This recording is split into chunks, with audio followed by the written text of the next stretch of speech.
The National Broadcasting Company, together with its independent affiliated stations, presents the 16th annual nationwide broadcast of the Oregon Shakespearean Festival, produced on stage at the festival's unique outdoor theater in Ashland, Oregon.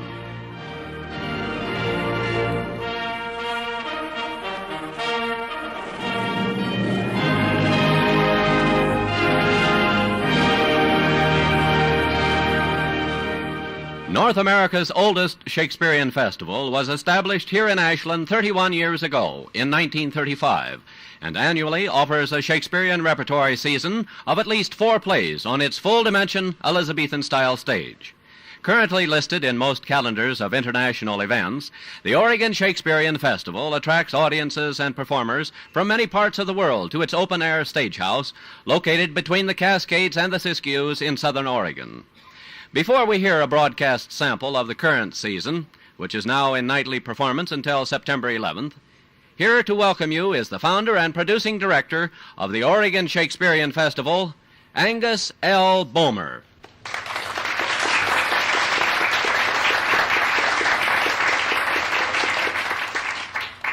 We greet you at the climactic moment of our most successful season.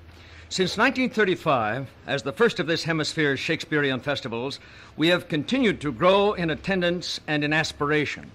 For 16 pleasant years, the National Broadcasting Company and our producer, Andrew C. Love, has helped make it possible for us to grow, to aspire, and to articulate the actuality of our existence. At this moment, we are playing to just under 100% capacity over a 51-night season. This is, though, a paradox of rejoicing riding on regret. The growth, the success, the capacity has made it necessary to turn away thousands each year. We are no longer able to accommodate everyone wishing to see our shows. To solve this unusual theatrical dilemma, we are now dedicated to a $500,000 fundraising campaign. When it is successful, we will finish our present stagehouse, build an adjoining indoor theater, form a year-round nucleus company, play fall and winter repertory of varied fare, start rehearsals for the summer earlier, expand our 7-week run to a 3-month season of Shakespearean repertory, making it possible to serve all of the thousands who are waiting at our gates. Our radio broadcast this year is again excerpted from one of the comedies, A Midsummer Night's Dream. As you know, this brief half hour allows only a merry taste of the total, so let's be about it, with an introduction by the play's director, Hugh Evans.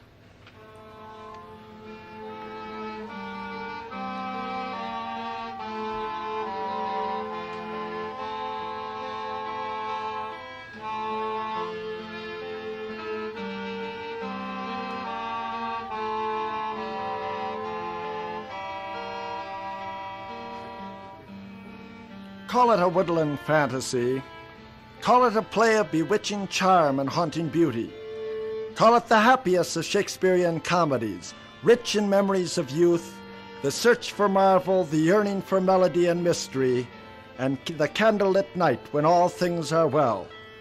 But whatever you call it, William Shakespeare's A Midsummer Night's Dream walks with moons and warm evenings and the thrill of that mystic adventure which may somehow be commanded, compounded, or come across.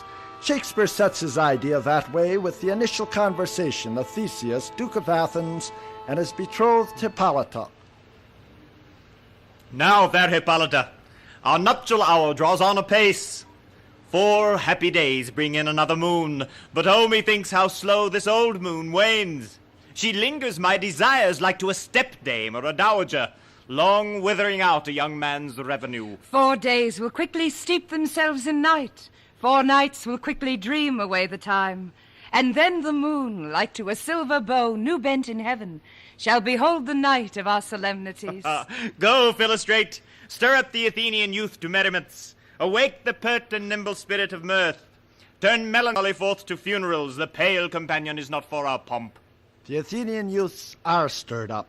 Melancholy is whipped from the temple of delight. Many a merry mix-up occurs in that Athenian forest, which is so much like the boy dream of Shakespeare's own Warwickshire. For our brief time with you, we cannot follow that chase of love in the woods, that involvement of Titania, Oberon, Puck, and the enchanted creatures of freeborn imagination. All this mismatched lovers chase, while Titania and Oberon wrangle, while Puck plays saucy tricks, while the Athenian lords go on a hunt. An earnest group of tradesmen, in hope of being preferred as courtly entertainment for the upcoming nuptial celebration, doggedly rehearse their own version of Pyramus and Thisbe. For this 1966 broadcast, then, let's rush to the climactic moments of the play. Let's hear what happens when the group of mechanicals, Nick Bottom, a weaver, Francis Flute, a bellows mender, Tom Stout, a tinker, Snug, a joiner, and Robin Starveling, a tailor, all led by play director, drum beater, and carpenter Peter Quince, are preferred, and do get to perform for the Royal Company as the delightful ending to William Shakespeare's A Midsummer Night's Dream.